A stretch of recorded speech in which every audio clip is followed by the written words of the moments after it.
आप देखने जा रहे हैं संत की अदालत। आपके सवाल, गुरुदेव के जवाब। सानिध्य वैज्ञानिक संत आचार्य श्री निर्भय सागर जी महाराज। जय जिनेन्द्र बंधुओं, मैं कवि डॉक्टर राहुल जैन फिर से आपका स्वागत करता हूं संत की अदालत में। और आज हम पुनः पहुंच गए हैं वैज्ञानिक संत आचार्य गुरुवर निर्भय सागर जी महाराज की अदालत में। नमोस्तु गुरुदेव, नमोस्तु गुरुदेव, नमोस्तु गुरुदेव। और आज संत की अदालत में न्याय पाने के लिए एक और फरियादी आए हुए हैं नोएडा सेक्टर 50 से श्रीमती कविता जैन जी, धर्मपत्नी श्रीमान विनय कुमार जैन जी। तो आपका स्वागत करता है संत की अदालत। नमोस्तु महाराज श्री। महाराज श्री, हम संत की अदालत में आज एक अर्जी लेकर आए हैं। हमने हमेशा बचपन से जय गिरनार जी के काफ़ी नारे लगाए और हमेशा उनकी अहोभाग्य माना हमने उनके दर्शन करके। परंतु आज गिरनार काफ़ी चर्चाओं में चल रहा है, जिसमें हमें ये समझ नहीं आ रहा ये दत्तात्रेय के संबंधित कैसे हो गया। दत्तात्रेय कौन है ये, जिनसे हम परिचित ही नहीं है। दत्तात्रेय जैन दर्शन में कहीं इनका नाम नहीं है, लेकिन हिंदू भागवत के अनुसार ये महर्षि अत्रि और माता अनुसुईया, इन्होंने त्रिदेवों के अंश से इसको स्वीकार किया। ब्रह्मा के अंश से चंद्रमा और शंकर के अंश से दुर्वासा और विष्णु के अंश से दत्तात्रेय, ये स्वीकार किया। और विष्णु के छठवें अवतार के रूप में दत्तात्रेय को वैष्णव ग्रंथों के अनुसार स्वीकार किया है। ये वही है, अपने जैन दर्शन के अनुसार नहीं है। तो फिर महाराज श्री, इनका रूप क्या था? इनका रूप, यद्यपि ये संयुक्त रूप था, कोई एक रूप नहीं है। इनके कहा गया ब्रह्मा, विष्णु और शिव, इन तीनों को मिला दिया, इसलिए रत्न दत्तात्रेय तीन के द्वारा दिया हुआ। कौन के द्वारा? वो ब्रह्मा, विष्णु और शिव, इस संयुक्त रूप वहां स्वीकार किया गया। और ये भी कहा गया ये आजन्म थे ब्रह्मचारी, अन्य बाल ब्रह्मचारी थे ये। फिर ये भी कहा ये अवधूत रहे और इसलिए इनको सर्वव्यापी वैष्णव समाज में स्वीकार किया गया है। और ये तीन ईश्वरीय शक्तियों के रूप में इनको स्वीकार किया गया है, इसलिए इनको महान रूप इसमें दिया गया है। महाराज श्री, अब मेरा मन में और भी जिज्ञासाएं उठ रही हैं दत्तात्रेय को लेकर कि इनका संबंध गिरनार से कैसे है या और कहीं से भी है। देखिए, दत्तात्रेय का गिरनार से अपने जैन दर्शन के अनुसार कोई संबंध नहीं है। और यदि हम वैष्णव संप्रदाय की बात करें, सांख्य मत आदि की बात करें, तो उससे भी गिरनार का कहीं उल्लेख नहीं है। आज कर रहे हैं बात अलग है, क्योंकि मैं आपको स्पष्ट बताऊं, भारत में गणपति, महान गणमति सच्चिदानंद जी स्वामी हुए। उन्होंने कई जगह लिखा, दत्तात्रेय 16 अवतार के रूप में स्वीकार किया इन्होंने। और 16 उनके दत्त तीर्थ भी हैं, एक नहीं कितने, 16 दत्त तीर्थ है। उन दत्त तीर्थ के नाम में आज आपको बताऊंगा तो आपको समझ में आ जाएगा, क्या सारी दुनिया को पता चल जाएगा कि दत्त तीर्थ कौन है और कहां से आए और किसने स्थापना की। ये भी सुनिए। पहला तीर्थ है इनका कालान्नी समन दत्तात्रेय। पहला रूप क्या है? कालान्नी समन दत्तात्रेय। ये मैसूर ऊटी रोड पर कर्नाटक में है। ये एक तीर्थ इनका ही है 16 तीर्थों में से। कहां पर है ये? कर्नाटक, मैसूर ऊटी रोड पर। दूसरी बात, इनका एक दूसरा तीर्थ है योगीराज वल्लभ दत्तात्रेय। ये दूसरा तीर्थ है। और ये दूसरा तीर्थ आंध्र प्रदेश में और जिला कपट्टा वहां पर है, कडप्पा एक जिला है, वहां पर ये आता है। फिर तीसरा है दत्ता योगी राजा जो बेंगलुरु कर्नाटक में है, ये तीसरा तीर्थ है। फिर चौथा आता ज्ञान सागर दत्तात्रेय जो अनंतपुर आंध्र प्रदेश में है।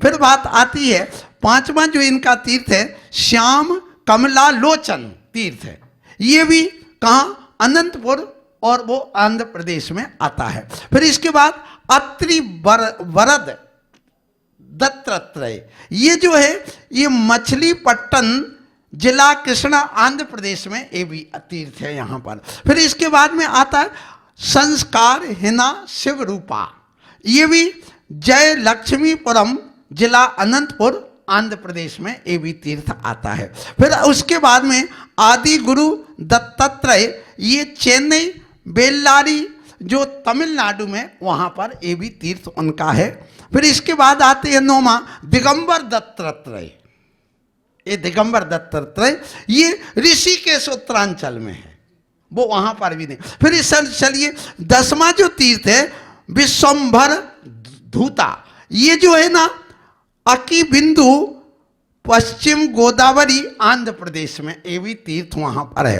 फिर कहा गया 11वां देव दत्तात्रेय, ये जो है नुजुम्बिद जिला कृष्णा आंध्र प्रदेश में ये भी तीर्थ है। फिर आता है दत्तो धूता हैदराबाद में आंध्र प्रदेश में ये आता है। फिर इसके बाद में आता दत्त दिगंबर, वो दिगंबर दत्ता अलग था और ये दत्त दिगंबर ये गांडी गुंटा कृष्णा जिले में वही आंध्र प्रदेश में वहाँ पर भी ये आता है। फिर सिद्ध राजा ये कोची एर्नाकुलम केरला में आता है। फिर इसके बाद में आता है 15वां माया मुक्ता अवधूत दत्तात्रेय, ये जो है ना अचर पक्कम जिला चेंगलपेट तमिलनाडु में आता है। फिर इसके बाद में लीला विशंभर जो सूरत गुजरात में आता। बस ये 16 तीर्थ हैं, इसके अलावा कोई 17वां यहाँ पर नहीं। इससे सिद्ध होता है कि गिरनार से इनका कोई संबंध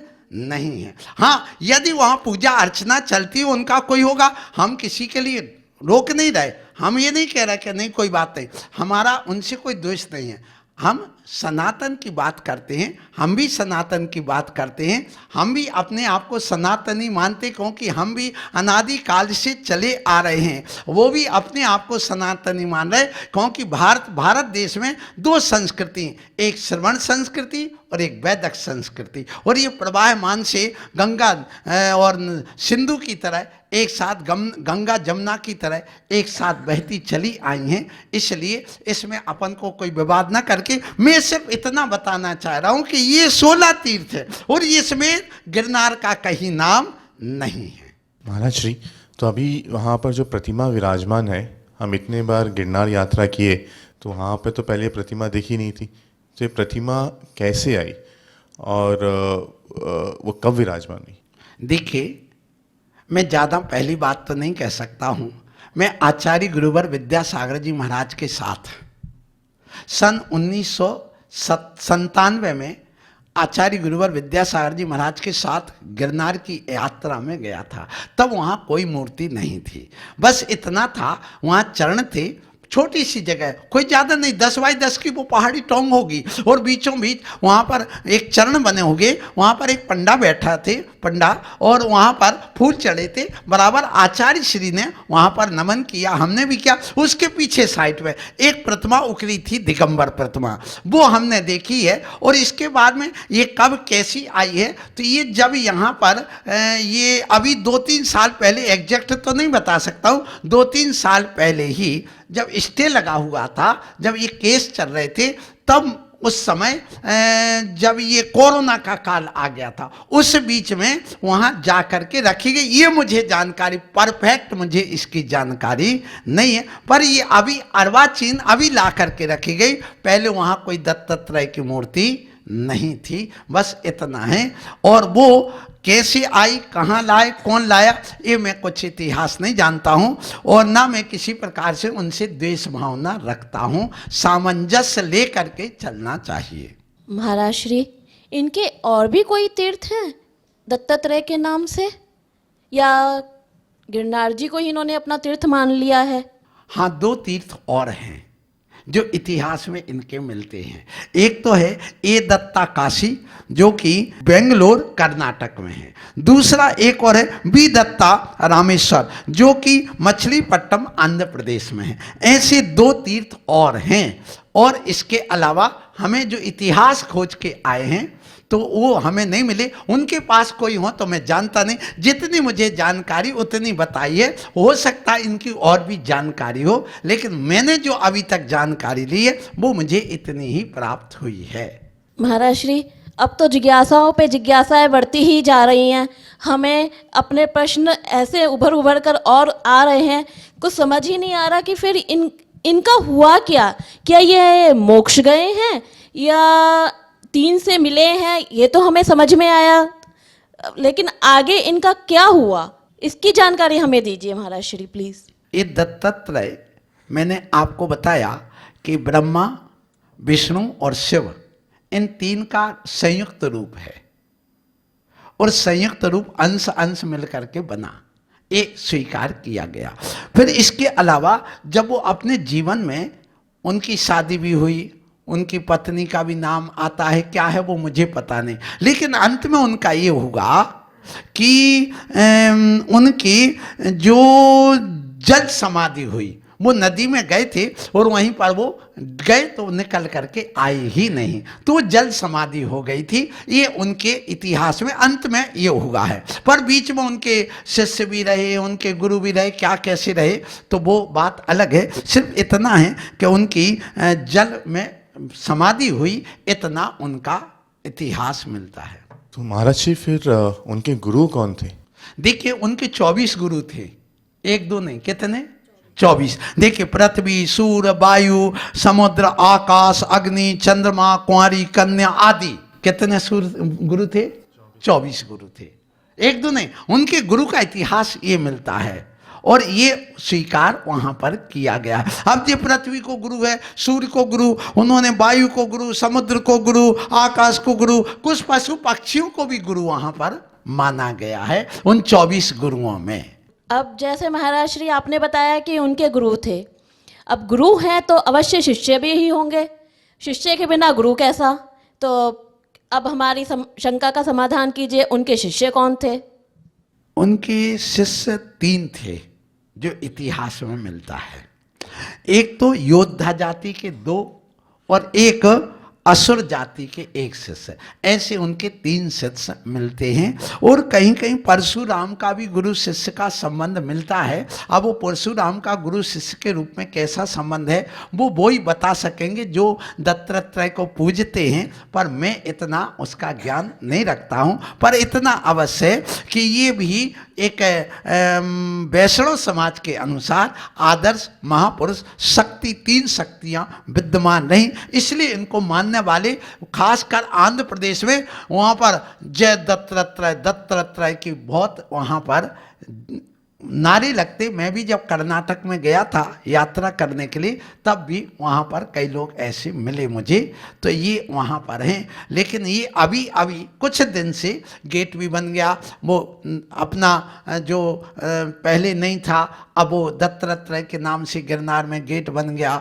और भी कई प्रकार के वहाँ पर बातें आ रही हैं। लेकिन अपन को शांति से काम लेना चाहिए। आजकल महेशगिरी को लेकर काफ़ी चर्चाएं चल रही हैं, तो महेशगिरी से गिरनार के संबंध के बारे में आप क्या कहना चाहेंगे? ऐसा है, महेशगिरी एक सुना सांसद भी हैं, मैंने कभी उनका परिचय तो नहीं किया है। सांसद हैं और लोगों ने जिताया है तो उनका अपने लोग चाहते तो हैं, निश्चित बात है। पर सुना है कि वो जो नागा साधु होते हैं उनके कुछ वो ट्रस्ट से संबंध भी रखते हैं, ये भी हमने सुना है। तो उनका ट्रस्ट से संबंध है, माने वो सब लोग उनको चाहते हैं, ये तो निश्चित है। तो उनके पास जनशक्ति भी है और सांसद रहे तो धन शक्ति भी होगी, पक्की बात है। कोई तभी तो सांसद कोई ऐसे थोड़ी बन जाता, लाखों करोड़ों खर्च करता तब तो सांसद बनता है। फिर इसके बाद में ये बात आती है कि वो गुरुवर विद्यासागर जी महाराज के पास भी गए, उनके प्रति भी वो अपनी भावना अच्छी रखते हैं। ये भी मैंने सुना है, ये जानकारी में मुझे है, क्योंकि मैं भी आचार्य गुरुवर विद्यासागर जी महाराज के संग में रहा हूँ। इसलिए मैं इतना ही चाहता हूँ कि इसको तनाव ना दिया जाए। देखिए, जैसे अभी तक अपन चलते आए हैं उसी प्रकार से एक दूसरे के सामंजस्य बना करके चलना चाहिए, क्योंकि हम अपने अहिंसा धर्म के मार्ग पर चलें और एक दूसरे के जो दया करुणा परोपकार की जो भावना है जैन दर्शन में, उस भावना को लेकर के चलें। ये तीर्थ क्षेत्र तो आए हैं, जाएंगे, फिर मुटेंगे, फिर बनेंगे, ये तो बनना मिटता चलता ही जाएगा। अपनी जब तक जिंदगी है तब तक मैं चाहूँगा कि अपन किसी प्रकार से इसको विशेष तूल ना दे करके समझौता करके चलें तो ज़्यादा अच्छा होगा। और ये महेश गिरी जो बार बार जो बात कर रहे हैं वो भी सुनने में आ रही है, मैंने देखा नहीं है ना कोई कुछ बात जो आप लोगों से सुनी वही, क्योंकि ना मैं मोबाइल रखता हूँ ना मैं कोई इस प्रकार से, कोई ने मोबाइल पे दूर से दिखा दी तो बात अलग है, ये लोग चलाते हैं तो ये कभी कभार दिखा देते हैं, ये बात अलग होती। बाकी मैं इन सब से दूर रहता हूँ। तो महाराज जी जो अभी चर्चाएं सुन रही हैं और उन्होंने जो हमारे जैन मुनियों के बारे में कहा है और जो काफ़ी विवाद में भी है, तो महाराज जी इस बारे में हमें क्या करना चाहिए और हमारा अगला स्टेप क्या होना चाहिए इस बारे में महाराज जी? देखिए, ऐसा है कि ज़्यादा विवाद नहीं करना चाहिए। उन्होंने कुछ कहा है उसको, उनकी बात सुनो, अपनी बात सुनो और सुन करके एक माध्यस्थता लेकर के काम कर ले। और जो मैंने कल लोगों से सुना था कि उन्होंने जैसे मुनियों के संबंध में कुछ कहा और उन्होंने कहा कि मैंने ऐसा नहीं, मैंने तो अपने नागा बाबा के संबंध में कहा, जैन मुनि की बातें की, गुजराती में बात आई है। तो देखिए, इसकी पहले थोड़ी सी जानकारी करके करना चाहिए। उनको भी चाहिए, आप किसको, जो क्या नाम उनका, महेश गिरी जी, महेश गिरी जी को भी चाहिए कि वो भी उत्तेजित होकर के अपना भाषण ना दें और वो भी शांत होकर के जैसा अभी तक चला आ रहा है उसी ढंग से अपन बैठ करके उसको समझौता करें और वो भी समझौता करके और अपन भी उसको उछाल ना दें। और यदि कोई उनकी भूल हो गई या हमारी भूल हो गई, दोनों की यदि भूल हुई है तो आपस में बैठ करके क्षमा याचना करके उसको रफा दफा कर देना चाहिए। मेरा अपना सोच है, उसको ज़्यादा नहीं। जैसे अपन सनातनी हिंदू को लेकर के चल रहे हैं, अपने हिंदुस्तान भारत की बात कर रहे हैं, हम जैनत्व की बात कर रहे हैं, क्योंकि हमारे जैनी भाई भी वहाँ से जुड़े हुए हैं, वो भी यहाँ से जुड़े हुए, एक दूसरे से जुड़ाव तो है। हमारे राम लक्ष्मण वहाँ पर भी नाम आता है, महापुरुष आदि, एक दूसरे संबंध है, तो वैसे ही बनाए रखो तो बहुत अच्छा होगा। यही मेरा आशीर्वाद है। नमोस्तु गुरुदेव, नमोस्तु गुरुदेव, नमोस्तु गुरुदेव। तो मित्रों, आज हमने जो आज के समय का सबसे चर्चित विषय है उस पर बात की और आचार्य गुरुदेव ने अपना आशीर्वाद भी दिया और अपना समाधान भी दिया कि कैसे गिरनार मामले का हल निकल सकता है, कैसे हम सबको बैठकर साथ में बातचीत करके इस मुद्दे का हल निकालना चाहिए। तो ऐसे ही अगले एपिसोड में फिर से आपसे मुलाकात करते हैं। और अगर आप हमारे संत के अदालत से जुड़ना चाहते हैं तो नीचे जो नंबर चल रहे हैं इन पर संपर्क कीजिए, हम आपको अपनी संत की अदालत से जोड़ेंगे। तो अगले एपिसोड में फिर से आपसे मुलाकात करते हैं, तब तक के लिए जय जिनेंद्र।